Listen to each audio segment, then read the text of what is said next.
Welcome to the Headless Giant podcast. I've got a mailbag full of your occult, esoteric, paranormal slash dream stories. And I got my co-host here, Nick from the Occult Rejects. Tell them where they can find you, Nick.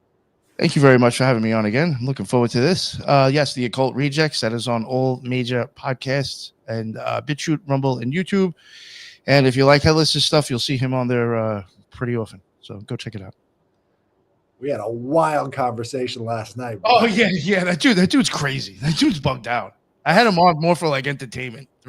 No, he's good. I mean, he had some insights. It seems like there's a old modus operandi of how they see the world from these lodge perspectives. You know what I'm talking about? It's like anything. It kind of almost still makes you narrow-minded in a sense, I think. That's just my opinion. And I'm not going to go. Like, not for nothing. I don't think Leon's making shit up. And for him to totally disregard everything he said, I was just like, all right, this is the type of dude I'm dealing with. He doesn't really, he'll believes in magic, but doesn't believe in that. Yeah, I think it's the Lon Milo Duquette perspective. It's all psychology. Yes. You don't know how far your psychology extends, but at the same time, it's like, dude, there's so much stuff out there that you could be learning and using, but it's sort of the old way of, Aleister Crowley and Carl Jung, and everything is psychology. It's like, we got to get into the parapsychology, Yeah. All right, so I'm just tweeting this out real quick. Oh yeah, nice. Yeah, then I should tweet that out myself right now too.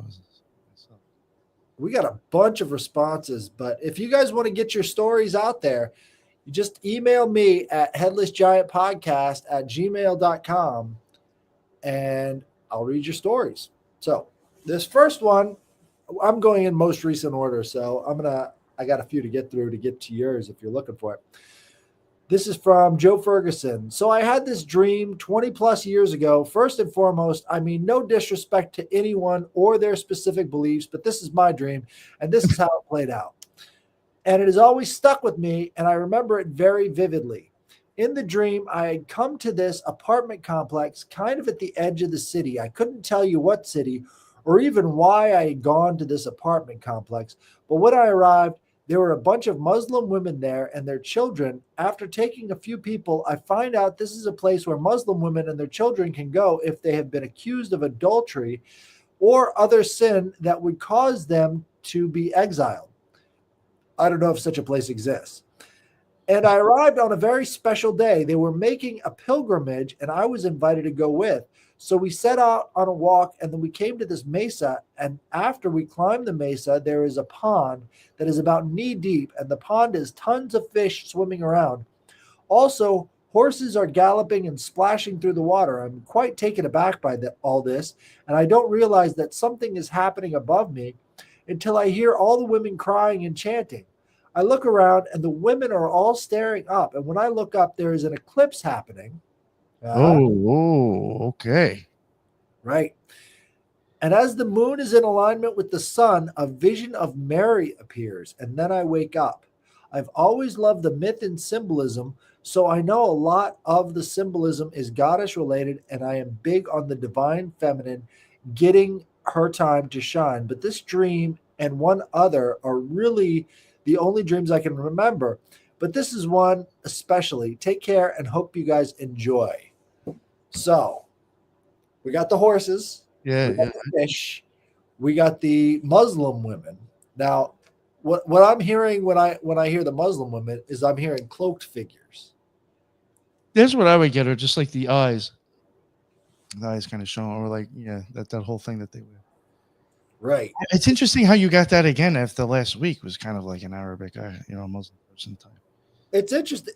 He doesn't sound like his word usage doesn't sound particularly Arabic, but I think that it's the cloaked part that's interesting. And also, it's like he arrives at a place of shame, right? And then they're going to this mesa, which is like a place of renewal. And I think the women there, it reminds me of the muses. That's what I was going for. Like the muses were sort of taking him to this place of renewal. And he thought it was because of their crimes or their, adultery or whatever. But really, it could have to do with him sort of getting back in touch with that divine feminine nature. And then you've got the union of the sun and the moon coming together at this place. What's also interesting to me is the specifically right after he sees the horses splashing around in the water, he sees the sun and the moon going into conjunction. And in the Orphic hymn to the moon, they call the moon the lover of horses. Huh. So, I mean, it's weird because it fits and nobody really knows why. It's like, so the moon loves horses. I can understand that. That makes perfect sense, but I have no idea why. There's a lot of stuff like that with the Greek symbolism. It's like they're explaining something to me that I understand instinctually, but I can't explain it rationally. And I think this is one of those stories where it's like you've got these different images, the fish, the horses, this pond on top of a mesa. It makes sense, but it doesn't make sense rationally. Like there's some sort of intuitive type thing going on there. And I think it has to do with the reflection of the sky in the pond, right? So he hears them crying and chanting, looks up, but at the same time he's looking up, that eclipse is happening in the water in the reflection. So if he's talking about the goddess or this Mary, that would be sort of in conjunction with what's going on in the sky.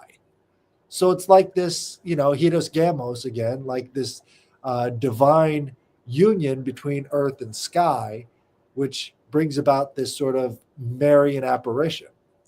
And I think that's it's probably a good place to connect with that whole thing. And this is one of those symbols that, it sticks with you because there's a lot more you can get out of it. And just by exploring these symbols and finding out what they mean to other people, you can really tap into that kind of ancestral memory or that ancestral consciousness. It's actually really like, even like if I wanted to look at this guy's dream Kabbalistically, I mean, and I'm sure it's, it didn't happen to be that way purposely, but I mean, if you start looking at like, it's funny, you mentioned the horses, and like, they made me think of the chariot. And the chariot does go from like Gabora to Binah, and like then the lovers go from Tifereth to Binah. So like you even have like kind of those two ideas like parallel to each other, running to the same sphere. It was just like, it's just interesting, like certain things that you said, even like the stream or the fish. The fish is even associated with like Tiferet in a sense. It's just a lot of those same symbols and ideas are going to the same area. It's just very weird. Right. Well, the sun and the moon in conjunction right above Tiferet and Yesod, that's sort of like the whole sort of centering of that middle pillar, Yeah. And, if I was going to give you any advice there, I think going back to that place before a ritual or during a meditation would be highly beneficial to, start to receive the images from the water or start to tap into some of that ancestral memory or instinctual memory, a little bit of intuition there too. So I think you can really make a good starting point for rituals and meditations from that environment that your mind showed you. So let's see here. That was the first one. This one is a paranormal story from Nice. Cheese Caper. Hey, Headless, I hope I'm not too late to write you something. I've had several strange, unexplainable things happen to me over the years, but this one has stuck with me. My ex was suffering with congestive heart failure, renal failure, and was pretty much stuck in bed. I was working and gone from the house a lot to support us, but when I was home and spending time with him, he would say, "They are coming for me. I could feel them, but now I am seeing them." I would inquire about what he meant, and he said there were beings in the house. I didn't think much of it because, to be honest, he had been a heavy drug user all his life, and that kind of talk was pretty normal coming from him. One night I came home from work and was just sitting in the bed talking to him. I casually glanced at the door, and I saw two shadow figures moving very quickly across the other side of the door frame as I was talking to him. I looked back at him and quickly looked back at the door because it looked like there was another person or persons in the house. I said nothing, just went to staring at the doorway. He kind of smiled and said, "You can see them too, can't you?" I exclaimed, "Is that what you've been talking about?" He said, "Yes, of course. I saw them. It was always two shadows, two or more times after that incident. He died a few weeks later. It always made me wonder because I have been around dying people before, but this man was a really terrible person and did some horrible things in his life. I guess they really were coming to get them. Thank you for your time. I enjoy your show. I love seeing you on the Occult Rejects." That was from Vanessa. Thank you very much, Yeah, Vanessa. thank you, Vanessa. It's issues like this are, I think, I mean, like, yeah, we got the comment right there. His meth buddies. I was going to bring that up. It's always meth. The shadow people follow people around on meth. That and I've heard crack psychosis. Motherfuckers think people are in trees and shit watching them. Right? For some reason, the meth always produces shadow people. And they're hungry, man. Those are hungry ghosts when it comes to, like, on a scale of 1 to 10, I'd say probably the stories I've heard, the shadow people are out most for something. They're hungry, they're looking for it. Imagine that's like some wild side effect that comes from smoking meth because the person's actually creating it. It absolutely could be. It could be parts of your soul too. Yeah, it's like almost like a poltergeist, but it's like spun on by a meth hit. Hey. Well, the Egyptians believed that there were like 9 layers to a soul, I believe. And so when you're so heavily involved in drug use and all the rest of the crap that you've done in your life to kind of separate out these different parts of your personality, those parts of your soul could spin off too, and they wouldn't be very happy about it. This is a big problem when it comes to like exorcism. It's like, what are you actually getting rid of? Shouldn't you be interested more in like integrating that shadow self instead of just like throwing it out there and hoping it goes away? I mean, there's a lot I could say about, Christian exorcism, but at this point, when you're seeing the shadow people that the drug user has been seeing, you can pretty well be certain that something really strange is happening. But yeah, I mean, that guy picked it out right there. Clump, meth buddies. And I think it's interesting that it's the two, they don't really like to travel alone. And if you think about the underworld or the afterlife, it makes sense why these beings would never want to be alone. It can be a really lonely place. So the idea that there would be two coming after this guy, it seems pretty logical, especially if they're hanging around all the time, sort of doing surveillance and whatever. But they were definitely coming for a soul. That was kind of creepy. That was the twins on the chariot. There you go. Back to the chariot. Yeah. So this one is from Alan Morrison. I woke up and it was a beautiful day. I was drinking my coffee out of the blue sky. I said to myself, I'm going to go to the mounds. This is the guy who was posting those mound pictures for us. Oh, shit. Thank you. Yeah, thank you. I'm going to go to the mounds. Today is the day. Even though I have lived in Western Tennessee my whole life, I have never been to the Pinson Mounds, or so I thought. I quickly showered and got ready. I usually listen to podcasts while driving, but for some reason I decided to listen to music. It didn't take long before I picked up Boards of Canada's Geo Gotti. I haven't heard of that one. Yeah, I have no idea. I haven't heard it in a really long time. It seemed the perfect for my headspace. I was on the 3rd day of fasting, and this popped a couple herbal gummies. The drive started out great. About 30 minutes away from the mounds, when I was in unfamiliar territory, it hit. I have been here before. The closer I got, the more I recognized. The anxiety kept growing as I started to freak out. I knew it was happening again. I started calling out landmarks to myself before I got to them. And I was right every time. Then it hit me. When I was here before, it was nighttime. Then a voice that seemed to come from my chest that is different from my internal dialogue said, "You have been here before, and it wasn't a dream. You were astral projecting." It felt like my mind cracked. Now, it's important to talk about the time of my life I was having these dreams, quote unquote, that kept triggering these feelings. In the mid 90s, I was a heroin addict, back to the drugs again. It separates different parts of your soul, man. It's that simple. I think it has a lot more to do with the desire than the chemical itself. It's that constant desire for drugs that really starts to separate out these pieces. In the mid 90s, when I was a heroin addict, I was very into Robert Anton Wilson at the time. I remember being fascinated with the concept of twilight sleep and began experimenting. I would do transcendental meditation on heroin, sometimes with psychedelics. I definitely had out of body experiences.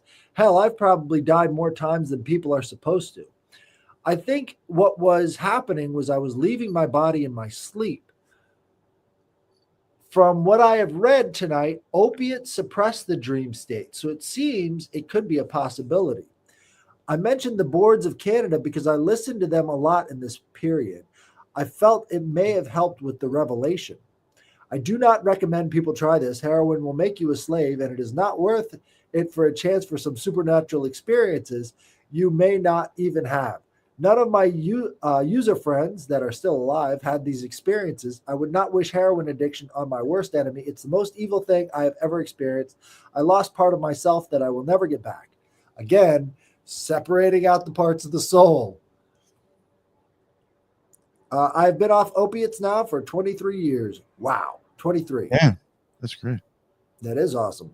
Now, why I was unknowingly astrally projecting to the mounds, that's another mystery to solve. Well, like he said, it suppresses the dream state, but it doesn't suppress the astral body's will to get outside of the body. You know, I mean, when you're closer to death in those states, Oh, popping out might be easier. not that hard. Yeah. And he was talking about being on a 3-day fast, which I think probably prompted him to go back to the mounds. I think there's kind of, well, I mean, there are magnetic anomalies around these mound sites and these petroglyphs and around, the megaliths, right? So it wouldn't seem too uncommon that your soul or your spirit body would be drawn to these places that have a lot of these magnetic anomalies. It brings a lot of focus to them. So for him to go out to these mounds and take pictures of them while fasting, pretty similar situation for him to be drawn to these mounds while on heroin. It's sort of the same kind of thing. You're bringing your body into an altered state of right? And then you're drawn back to the place where you were at before when you're in that altered state. So it's interesting to me that he was traveling along the road in his astral body. That's how he was picking out the different landmarks, So he might have been on the road in his astral body as well as in his car. What's your take?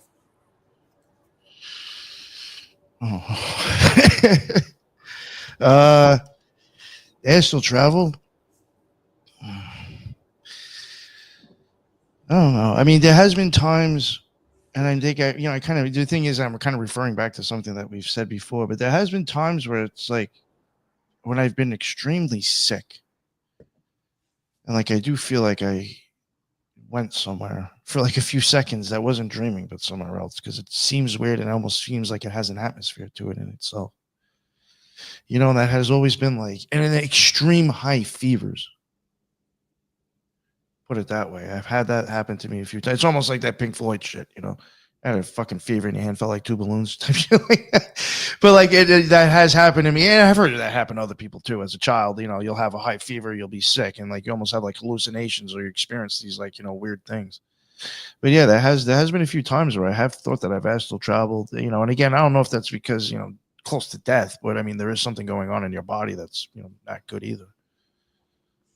Well, I think it's the altered state. I had a friend of mine in college who would do astral travels all the time, and he would have to stay up for 3 days straight, not get any sleep, and then go into a meditation, and then boom, outside of his body pretty quickly. I think that altered state, once you can master going into and outside of your body in that altered state, it makes it a lot easier when you're not altering the state. It's kind of a muscle. You gotta work the muscle out so that you can get back to that thing. But it's interesting that it would be these mound sites because I think Yeah, there's something up with that, I think, too. right. And the mounds wouldn't have survived in the environments where they made them without the layering effect. So they have to layer different materials all the way up the mound so that they can get that thing to stay there and not just fall apart. So there are different layers of material. I think it's building up different charges as well. I mean, you've got the Oregon factor, right? So you've got different minerals at different layers and how they interact with each other. That's kind of how Oregon works, where you've got the organics and the non-organics sort of stacked on top of each other. I wonder if that's a factor in how they build these things. They could be giant Oregon accumulators. That could be fucking some crazy stuff right there. Indeed. Something else I was thinking too, like, not to go back to what I was saying earlier, but like, I even mentioned high fevers, and it is interesting that, like, you add heat to shit, it rises. Yeah, it sounds silly, but like, I don't know. I've always had high temperatures when I've had these weird experiences that I thought like I disconnected from myself. Well, it's fairly common in the shamanic tradition to train a child who's had a life-threatening illness very early on in their life to be a shaman because of the fact that they've survived, and having that survival of those high fevers, high temperatures, all the rest of that would cause the body to leave, or the astral body to leave and then come back. So there is that as a factor too with all these sicknesses. Oh shit. I did not know that at all. Yeah. So we've got another one here, Odd Experiences by Gabriel Guzman. Hello, my name is Gabriel Guzman. I've been a longtime viewer of Occult Rejects and have talked about some of these experiences on the Element server a few years ago. Man, this guy's an old timer. Yeah, well, as soon as I heard Element, I was like, whoa, that's awesome. Thank you. If you want more detail on anything, just ask. But I've had an NDE 8 years ago when I was 21, and I 100% believe I crossed the abyss. That was the only experience I've ever had until 4 years ago. I had a wild encounter with a flying saucer in rural Washington state on my family's 6th generation farm. I moved back down to California after that, and for a while I was having reoccurring dream of fighting a fake alien invasion. I saw fake because the craft destroying cities looked like fighter jet drones, and the flying saucer never destroyed anything. After that, I started to get into ritualistic ceremonial magic, and although I was losing my mind for a while, almost every night these strange astral entities remind me of Greys would visit me and make it very hard to sleep. That went on for a few months until on one night, I'm pretty sure I innovated an angel as I watched it get rid of these entities and never experienced that again. So that's an interesting kind of exorcism of the Greys, I'm sure you've heard the Christian podcasters talk about all the times that calling out the name of Jesus has made the Greys go away. And well, this guy did it by inventing an angel of his own, and he made the Greys go away. So there's I think there's an element of human spirit that goes into making people whole again. This is where we get the term holism. So you've got to sort of tap into the collective unconsciousness or the collective genius of humankind to return the body and the mind to a state of homeostasis again. Look at that. We got somebody new. There you go. Nice. What's your take on his experience with the ceremonial magic, the Greys, and all the rest of it? For me, I don't even know how to explain it. I don't know. Next time I fuck with magic, maybe it'll kick back into my head and I'll get an idea. But there was a lot of things. I mean, just there are certain things, and not to get into it too much, but like I do feel like to an extent this UFO shit, some of it goes back to just magic, and even the idea of a gray and lamb, Aleister Crowley. I mean, again, that kind of whole look goes back to him. I just don't think it's as what we do with certain gods, we humanize the shit out of them and actually think they're real is what we're doing wrong with lamb, in my opinion. And actually, thinking that that's, some creature that actually, exists. It's an archetype or an idea that's put into art. But so like, I guess what I'm getting at is that, like, when it comes to the occult, I can see how you can start tying, I guess, UFO or alien stuff into it. But my also opinion too, I do think depending on what you're doing, I do think you can create, I guess, UFO type effects to people or alien effects to people, possibly, in the sky. People will take it for the wrong thing. That's just my opinion. Some serious stuff I think can do that. So just like this kid's whole thing, to me, it just fits anyway, because I do think it's very fitting with the occult, UFO, and alien shit. I like to go a little bit more mechanical when it comes to consciousness. I think that there's this idea of plasma being conscious. Like they've been able to stabilize plasma in our environment. Right. So what if we have upper atmospheric plasmas? See, real quick, I think that is actually more of the issue in our blood than that other fucking stupid word we keep throwing around that gets us strikes for no reason. I actually think the fact that there's plasma in our blood is more important than that silly shit. Well, think about that. We actually have like liquid light. Well, the plasma in our blood, I think they call it that, but it's sort of like how they say it's sort of like a medium for the rest of the things in the blood. But the plasma in the sky, it's usually all electrically based. Now, with the blood, there are electrolytes that do carry a pretty good amount of this, EZ electrocharge, because the whole body functions on that easy water, the chemically, well, not chemically, but physically separated water from the charges, and you get the light from the sky that helps you to create these easy zones in your blood, which pumps your blood. So I think between the water, the electricity, and all of the energy in our atmosphere, I think there are probably, I don't know if you've ever seen the pictures of sprites, but sometimes you'll have electricity going up instead of down. Yes. So on the top of these clouds, you'll see these electrical sprites coming up, and they don't look like normal electricity, and it's just like pure plasma. And if you see the videos of them, they'll hang around for a while. What if that's connected to consciousness? And what if maybe that kind of stuff is a portal for other forms of consciousness in that region that basically can come down and talk to you? And this is where we get the idea of these orbs and all the rest of this stuff. I mean, the stories from Chris Bledsoe, sounds like he's encountering these upper atmospheric plasmas that are taking on dimensions and forms that maybe have been connected to dimensions and forms of people who have had visions in the past. I mean, plasma is as close to formless as it gets. That was a good one, though. I like that. Let's see here. This is from Nani. It's a short one. Only a short story, but when I was about 3 or 4 years old, I remember falling down 1.5 meters at my house at night by crawling off some table. Before hitting the ground, I was suddenly stopped and let down very slowly. To this day, I have no fucking clue that was possible.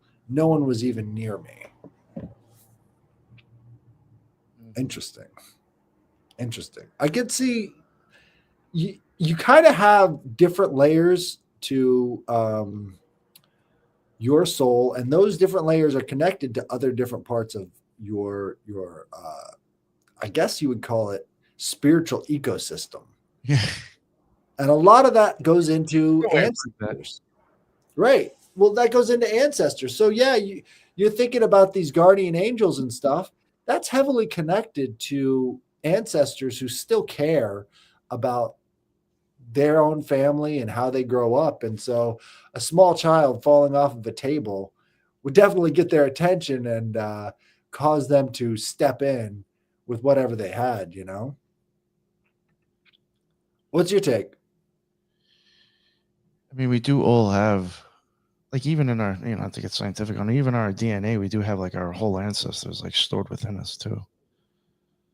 So, I mean, there's a connection to something there, maybe.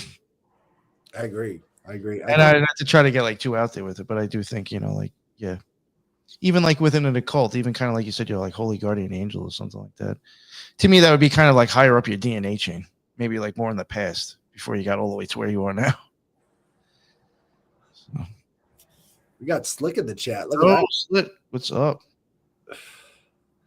So I kind of feel we get tricked by language, you know? Yeah, for sure.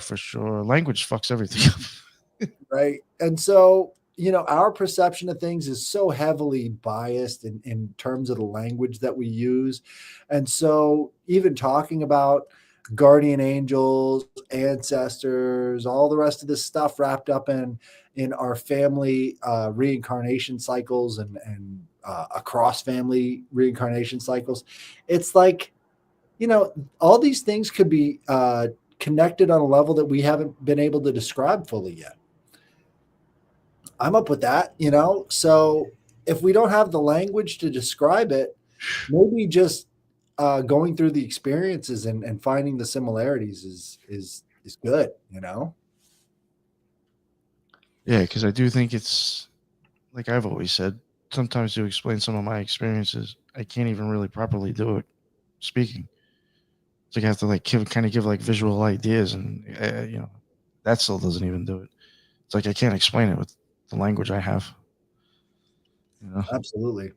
And I had this one experience on mushrooms. It was like it hit me so fast that everything we say is coloring how we do things. And our language is so inadequate to even approach a lot of the experiences we've had that it creates so much more conflict than is necessary. Because if we could truly express what we're feeling and what we're seeing to other people who could truly understand it, we wouldn't have those problems in the first place, Yeah. Our language is a really dim reflection of what we actually feel and what we actually do. And people take things to mean anything they want to most of the time anyway. So. Oh, today's day and age, lying to yourself to believe whatever you want is like the normal thing to do.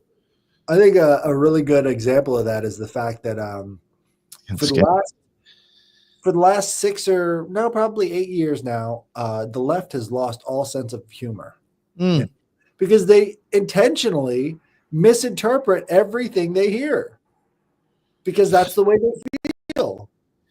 Yeah, I agree. So I got 2 from Gareth Turner. Oh, nice. I see him around. Thank you, Gareth. That's what's up. Good day to you. This was one weird. This one was weird and has the classic myth motif of performing an action that you really shouldn't. In 2010, January, I left my girlfriend and gardening business after going straight on to conspiracy world. Living in my van, it was really cold and snowy winter, really cold. So went to work on this farm, got there early, tried to get a fire going, no go. So I thought a bit of petrol would help. Instead of the sensible thing of adding a small amount separately in a little vessel or any other safe way I had done before, something very clearly went, no, let's squirt the petrol on the pissy little flame. And the petrol can was in the fire with me holding it. I will just add that I have never done anything stupid like that before. Sounds weird, but really I didn't have to control at that point. Had it since, so makes sense now. At the time, sort of. Anyway, the petrol can in the fire. I'm shitting it.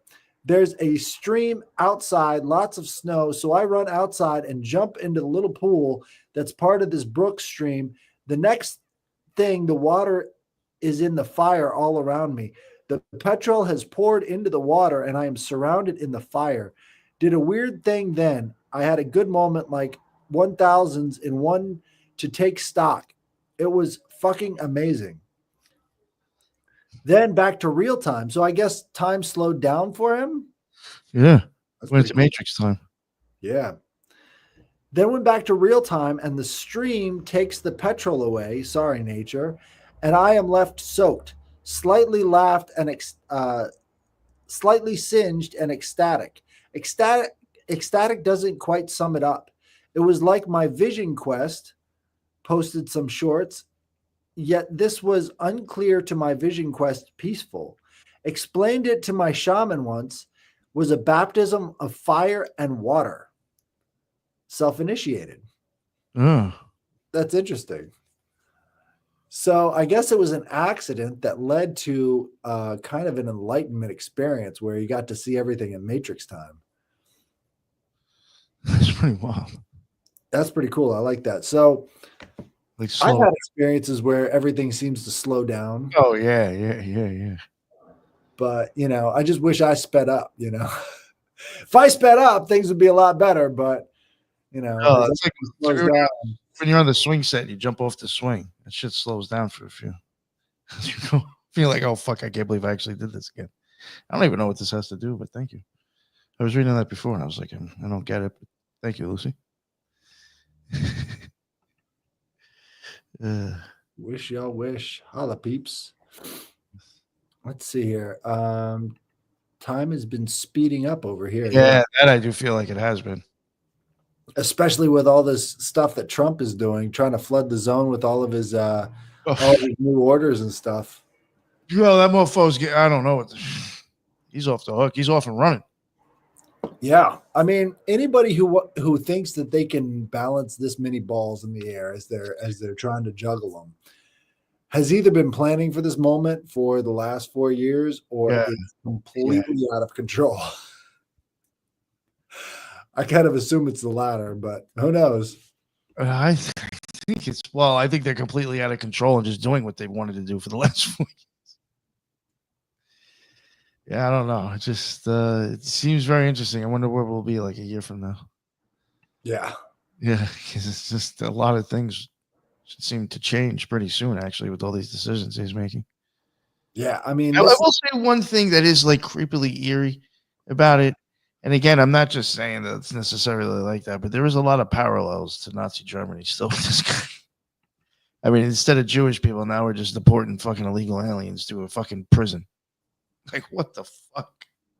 I don't know. Well, it's one of those situations where you have to look at the incentives and understand that, for me at least, I see all of these deportations as being the result of the federal government putting in incentive structures that are just unsustainable completely. Like they wanted to get it in place as quick as they could so that you can't get them out.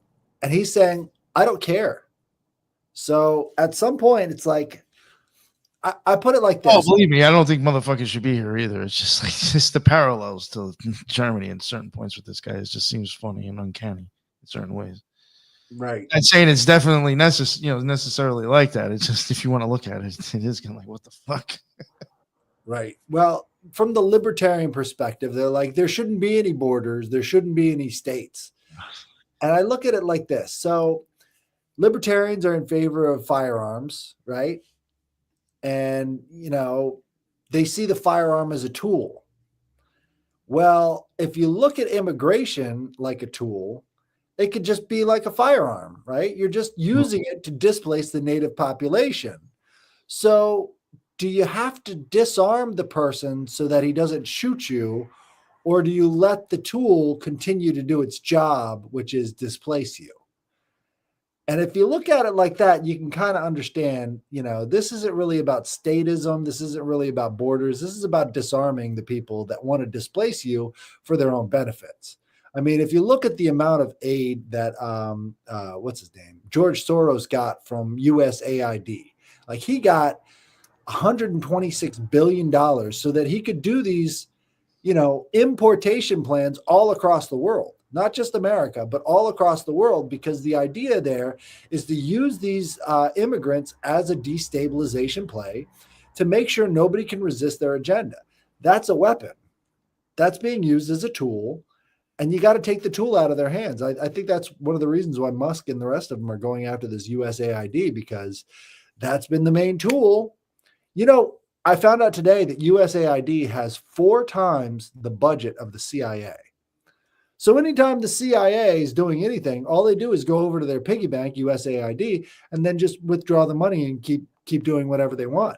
So normally we think of the CIA as using black budgets. They don't need to use black budgets. They've got USAID, They just tap into that. It's fucking gross, but yeah, that was that I do think that's going to get interesting with what comes from that. right. I'm wondering if people actually like get in trouble. I don't know. But like I was looking at some shit today. I was like, God damn, like they're really showing you like the string of money. Yeah, for them to go after USAID, I think is a big step. That seems like again that they knew about that prior, right? They went after it so fast. Right. Well, they knew about it and they took action, which is very rare and nothing you ever see from the Republicans, right? Because all this USAID is used for is destabilizing foreign governments to have, color revolutions. So they would check out all this money. This is what they did in Ukraine before in 2014, is they had all this USAID money flowing in there so that they could get protesters on the streets in the middle of winter in Ukraine. And they kept it flowing in there so that they could have their little color revolution and use it to go to war with Russia. Once you take that off the table, you don't get any more of these proxy wars. So that's a big step. That's really positive in my opinion. But I mean, who knows what they're going to do with the money? That's the real question is what do you do with Israel? Right. Send it to Israel. Like, fuck. Come on. All right. And we got the last one. This is another one from Gareth Turner. Yep. Nice. This is another one from Gareth. He's I think this is talking about UFOs. I don't know. We'll see. Good day to you. Nick was recounting his spiritual vision experience in The Shoe. It reminded me of, here we go. This is his Yopo experience. It was summer 2020 on the farm I live, which has yurts open to tourists. CV-19 was kicking off, and like now, sadly, I was the only one around who was suckered in. So when a couple from Holland arrived, the guy was a mushroom shaman who was conspiratorial aware. We got chatting. He asked if I wanted to do Yopo. I've never heard of it, and yes, I will. Having done DMT once before, another gifted experience, he prepared the Rupa and Yopo. I've never heard of either one of these drugs. This is like really weird to me. Yeah, this is new for me. And at night, I took the plant medicines, Rupa first and Yopo after. Rupa was cleaner, a cleanser for the Yopo. The Yopo sent me somewhere real. It wasn't like a hallucination, and yet it was like the DMT experience, feeling from my previous time. When I closed my eyes, I was on space-time limbo, stars around me and symbols flying at me, whizzing past, and all gone. Big splashes of rainbow oil slicks appearing and then gone. Shit. I've said that before. Yeah. Oh, wow. And then others appear and walls of color which would go. When I opened my eyes, the grass was like an Escher 4D painting. And then I would close my eyes back in limbo with symbols, etc. And then open my eyes in 4D Escher world, all while vomiting so bad it got to a point where I thought, shit, if I don't stop soon, it's going to get really serious. Fortunately, the Yopo wore off. The shaman said he had never seen someone react like that before. Oh, of course. It's only in the past 2 years since that experience that I've been able to comprehend what it was.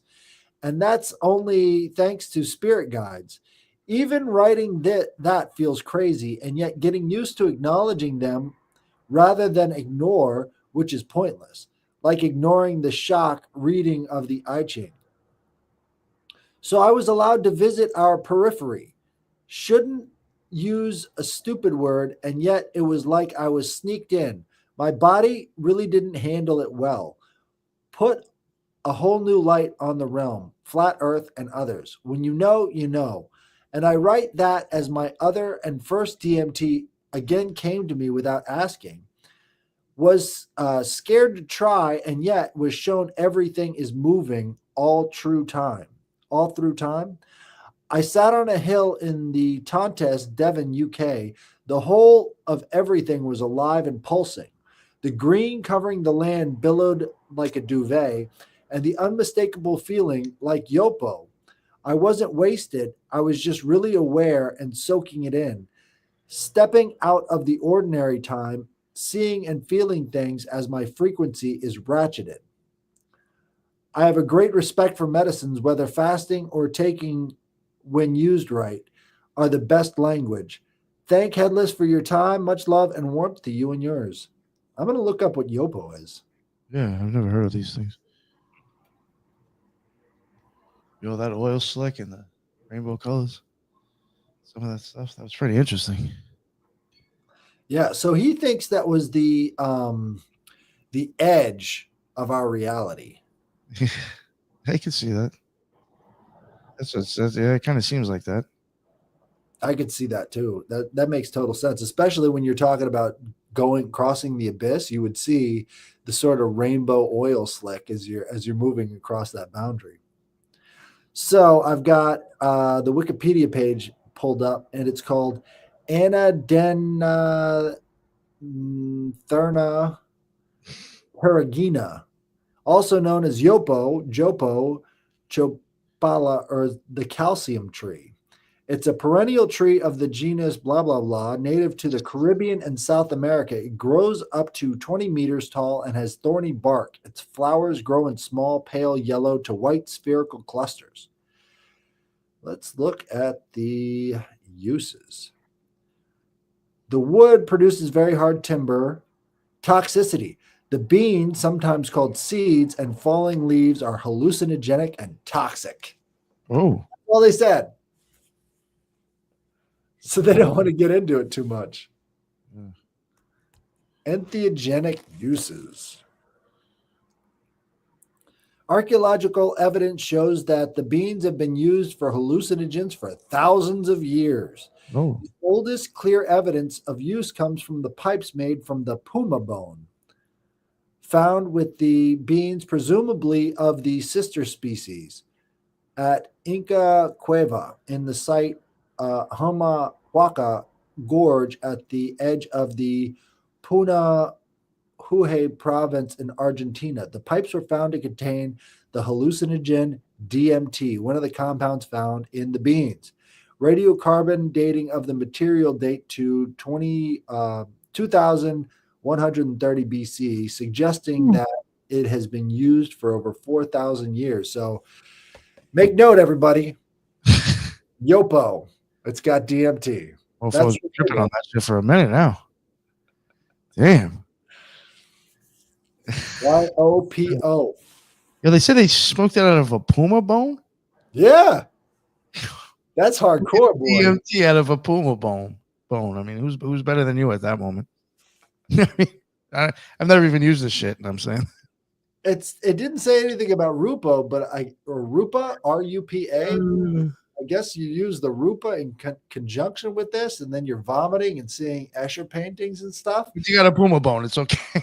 Yeah. You got to get the puma bone. Shaking around as you're all fucked up. That's crazy. That's really interesting. So what stands out to me is Argentina. On the southern part of Argentina, they have what they call Patagonia, which Patagonia means the giant foot, because the first explorers to land in Patagonia said that there were 12-foot tall giants there.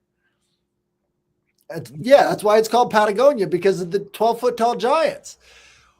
Well, what if that's related? What if there's a species that has basically evolved separately from mankind in a sort of ritualistic DMT trip with all this stuff that's growing down there that we don't even know about? Yopo and shit. That's how you get Bigfoot. Could be. I mean, seriously, Yopo though, abuse. why not? I don't know if you know about have you ever heard about sassafras? No. Tell So me. sassafras, it produces an oil called saffrol, and saffrol is essential to the making of ecstasy. So all the ecstasy comes from saffrol, which comes from sassafras. Now, what they have to do is they have to inhibit your liver so that your liver doesn't filter out the toxins from the saffrol. So that's when you go on the ecstasy trip. Oh. So the Native Americans would use different types of pepper in conjunction with saffrol. The pepper would be an inhibitor for the liver, and then you use the sassafras to trip. So the Native Americans use this all the time. It was just horrible ecstasy. Yo, so I go to the store and buy sassafras and fucking peppers and I trip balls. I think you got to do it in pretty. There we go. She's got some. Gary's got some sassafras. He knows what to do. Yeah. You got to be careful with it. There's a 3-stage process to how you can identify and consume any plants. First, you rub the leaves on your fingertips. This might be a dangerous topic, actually. Well, I mean, I know. This is his theory. This is how he's heard you could do it. Well, yes, this is someone who isn't me. We'll go with that. So you start by rubbing your fingertips with it. You wait 15 minutes, and if your fingers haven't swollen up and they don't feel itchy or anything, then you move on to stage 2. You take whatever you've rubbed and you put a little bit on the corner of your mouth, right?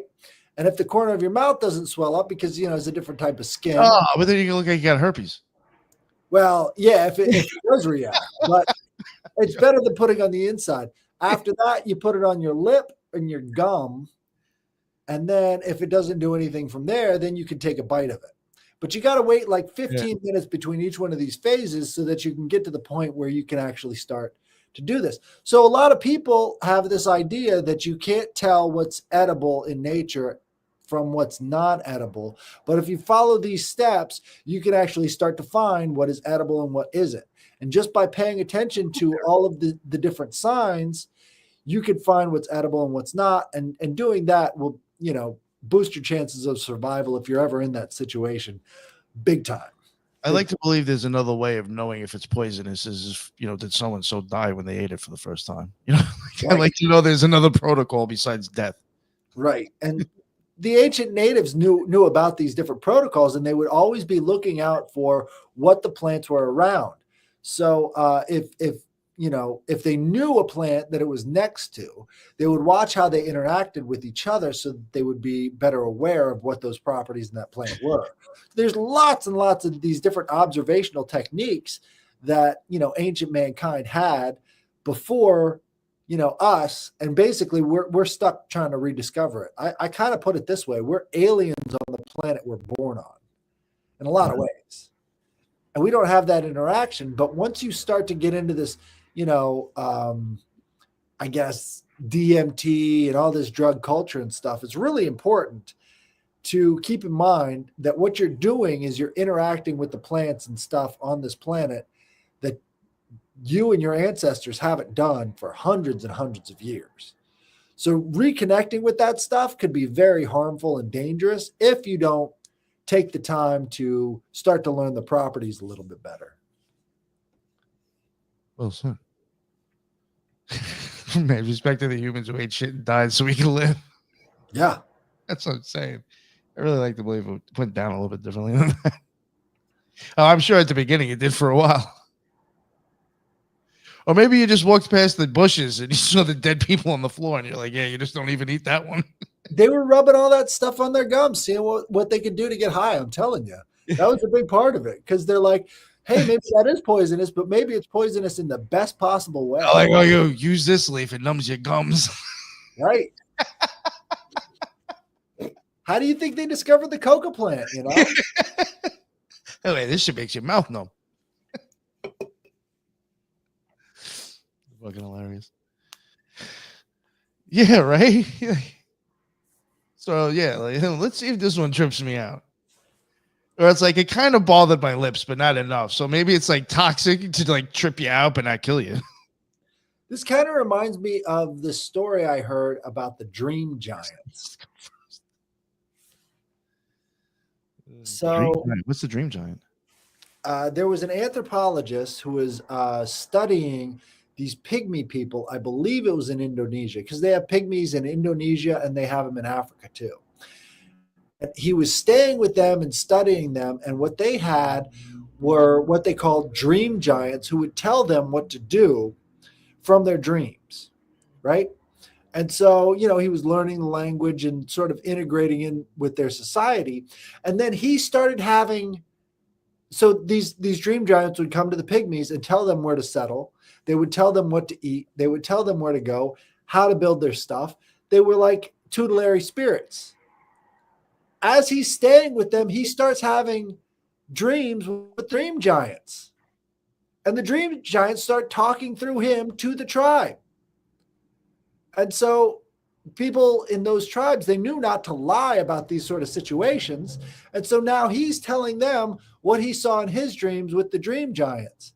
And so somehow, just by being around these people, he's able to tap into the same type of ancestral memory / egregores that they're engaged with. Well, those dream giants have all the knowledge of the land right there at their fingertips, and they're giving it to these people, and the dream giants have been with these people for generations. There's a powerful spiritual technology in that. Yeah. Is that what the gods were?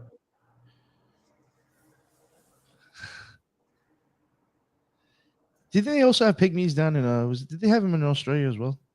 Well, they have the I don't think they're pygmies, because pygmies are like 3 to 4 feet high. Different.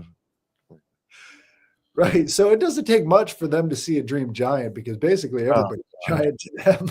I might almost be. That's pretty bad. Everybody. Yeah. So yeah, I mean, but there's so many different instances where you can look at what the pygmies are doing and be like, that must have been the way it was like for ancient man. They're as close to being, primeval, primitive man as possible. Just by looking at how they live and how they conducted themselves, you could see how important dreams were for everyday life. And I look at dreams as sort of being this kind of a world of symbols. Everything you do in the dream is symbolic, because you're not actually doing it in reality. So this is where I believe all of our symbols came from, is through our dreams. So these dreams, as they're communicating to this world of symbols, which is all around us, people didn't really see a disconnect between the physical world and the world of dreams. It would kind of be able to increase our consciousness just by having those dreams, then interacting with the land that we see while we're awake. And by not sort of making these artificial barriers between the dream and being awake, we can kind of use that to our advantage. But, we're kind of told, well, it's just a dream. But is it? Yeah. Like, especially that first one we went over, was that just a dream? Or are these symbols more important than, in terms of memory, if that's stuck by him and that place is very important, maybe it's important for more than just him. Maybe it's important on a much more macro scale, Marky Mark saying dreams are all near-death experiences. In some ways it is, because we're laying there as close to death as you've been all day, and then you wake up. It's like using anesthesia, but you're not. Right. So I think, in terms of like human experience, you've got to look at dreams as being more than just your brain hallucinating while you're laying down. Have scientists really ever come to a definite determination of why we sleep in the first place? I haven't really seen it. Maybe we could do all those functions and sleep while we're awake. There's no reason for us to lay down, close our eyes, make ourselves vulnerable to predators. I actually do. I do think it's actually a sense of magic going on. And I think that does also imply why you can, like you heal the most while you're sleeping. I do think that's part of a side effect of you kind of having a magical experience while you're sleeping. That's what I think. Absolutely. I think You're like something else is coming into you, and I think whatever, fixing you in a sense, healing you, or you're connecting to something that is healing. Right. I think it goes into the ancestors. It goes into these different layers of spirit. It goes into all sorts of different areas, and it's just passed over. I think it proves how important our focus is, because if you're not focused on your dreams and you stop remembering your dreams, you're missing out on, what, over half of your life. We're Yeah, half our lives here, people. it's a third. I mean, right, at least. We stay up all night. We don't even think of this as being valuable anymore. We've got to be conscious. We've got to be in control, and we can't ever just let it flow. And I think that's part of the reason why we end up in these situations over and over again throughout history is we're not connecting with those dream giants. They're there. They want to talk to us, but are we honoring that? I don't think so. No. So that was a good episode. I really all of these emails. Those are great. If you've had any experience at all, send me the emails at headlessgiantpodcast@gmail.com. Submit your stories of esoteric, occult, magical, paranormal, whatever you've got. We'll break it down. We'll give you our insights, and maybe you can use them. I mean, this has been a great episode. I love seeing all these comments. I love seeing all this interaction. I think, Lisa is putting your link out there in the chat. Yeah. Why don't you plug that? I never do. Yeah, if people enjoy the work, I mean, it does cost money to run the show. There's a buy me a coffee, a Venmo, and I think a couple other options in the bottom, Patreon and other stuff. If you would like to donate to the show. And other ways you can even donate to the show is if you are usually watching videos. I do have more audio actually than video. Go listen to it on Spreaker or go listen to it audio. Just listening to the commercials, I'll be happy for that. So yeah, those are ways to give back to the show. But one thing I do want to stress, please, for the people who are listening to this on the Occult Rejects, if you have any of these, any of these stories, please hit up Headless. You'll get to hear them on the show, obviously. So. It's I know it's his show, but my listeners, please send this guy some emails if you got any. That's how you can send your appreciation to me, because I love it when I don't have to search for the occultism. The occultism comes to me. Oh no, this is a fun show because it's like all I have to do is just like listen to people's emails, and it's cool. It really is cool to me. I think it's awesome that people mail it in. But yeah, it's a fun show for me. This is great. Absolutely. And if you guys want to come on and talk about your experiences too, send me the emails. Tell me you want to come on. We'll get you on the show and we'll talk about it. So this has been another Headless Giant podcast, and thank you for tuning in.